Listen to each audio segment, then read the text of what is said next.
আজকে টাকা না দিয়ে তেল ভরবো সাইকেলে, যত খুশি ততই তেল ভরবো, দেখা যাক আজকের বিগবাজি। তাকে আজকে এমন বোকা বানাবো সে কল্পনাই করতে পারে। মানুষকে বলদ বানানো সত্যি পৃথিবীতে খুব সহজ। দেখুন তেলওয়ালা ভাই কত, তার তেলের পাইপটা আমার হাতে দিয়ে দিয়েছে, আর আমি নিখুঁত মনে তেল ভর্তি থাকে, যত খুশি ততই তেল ভরতে থাকে, ভরতে ভরতে একদম টাঙ্কি লুট করে ফেলে। একটা কথা মাথায় রাখবেন সবসময়, পৃথিবীতে চলতে গেলে খুব শিয়ানা হতে হবে। আজকে জানি না তেলওয়ালা ভাইয়ের কপালে কতটুকু শনি। তো দেখুন আমি কতটুকু তেল ভর্তিতে সাইকেলে, একদম নিকাশ মনে হচ্ছে যে এই তেলের ফার্মটা আমার বাবা কিনে রেখেছেন, আর আমি নিখুঁত মনে তেল ভর্তি। তো অলরেডি আমার টাঙ্কি লোড হয়ে গেছে, এখন হবে আসল বিগ বাজি। কিভাবে বলদ সাজাতে হয় সেটা দেখলেই বুঝতে পারবেন।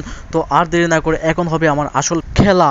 একটু লক্ষ্য করে দেখুন, সে আমার দিকে কিন্তু চোখে চোখ রাখতেছে, বাট তারপর আমি তাকে ব্লড বানিয়ে ফেলি। সত্যি কথা বলতে এরকম কাজে কিছু রিস্ক নিতে হয়। দেখুন আমি কিন্তু তাকে টাকা না দিয়ে আমার সাইকেলটা স্টার্ট করে ফেলি। মূলত এটাই হচ্ছে আসল বিদ্যমানের কাজ। দেখুন আমি কিন্তু তাকে টাকা দেওয়ার জন্য মানিব্যাগ বের করছি, সে আমার মানিব্যাগ বার করার স্টাইল দেখে সে লজ্জা মুখে যেমন বিলাসবিহীন ভাবে হাসি দিচ্ছে, আর আমি তার হাসির সাথে জলক মেরে দিই। মূলত এটাই হচ্ছে আমার আসল লজিক। ভালো করে লক্ষ্য করে দেখবেন যে আমি কিন্তু তাকে আসলে টাকা দেই না, টাকা না দিয়ে চলে আসি।